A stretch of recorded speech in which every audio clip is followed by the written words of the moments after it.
पूर्णिया में खिताब के दौरान स्टेज पर फूट फूट कर रोने लगे पप्पू यादव। पूर्णिया से आजाद उम्मीदवार के तौर पर लड़ रहे हैं पप्पू यादव का लालू पर इल्जाम।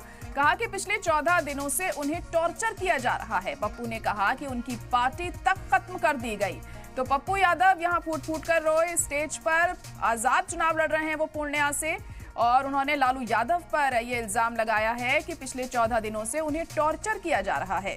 पप्पू यादव ने कहा कि उनकी पार्टी तक खत्म कर दी गई है। तो देख सकते हैं आप किस तरह से पप्पू यादव यहां फूट फूट कर रो रहे हैं। दरअसल हाल ही में वो इंडिया इत्तेहाद में शामिल हुए, जिसके बाद उन्हें पूर्णिया से टिकट नहीं मिला। आरजेडी को क्योंकि वो सीट दे दी गई तो आरजेडी ने अपना उम्मीदवार वहां से उतारा, जिसके बाद पूर्णिया पर उन्होंने आजाद उम्मीदवार के तौर पर अपना नामांकन दाखिल किया। लेकिन अब वो फूट फूट कर यहाँ पर रो रहे हैं और उनका कहना है कि उन्हें टॉर्चर किया जा रहा है। पिछले 14 दिनों से उन्हें टॉर्चर किया जा रहा है। पप्पू यादव ने कहा कि उनकी पार्टी तक को खत्म कर दिया गया है। तो उनका दर्द साफ तौर पर यहाँ पर छलकता हुआ दिखाई दे रहा है। काफी इमोशनल हो गए वो यहाँ पर बात करते हुए और रोते हुए दिखाई दिए पप्पू यादव, क्योंकि वो कहते आ रहे थे लगातार कि पूर्णिया अगर वो यहाँ से चुनाव नहीं लड़ेंगे तो वो मरना पसंद करेंगे। जिसके बाद उन्होंने आजाद उम्मीदवार के तौर पर यहाँ से अपना नॉमिनेशन फाइल किया।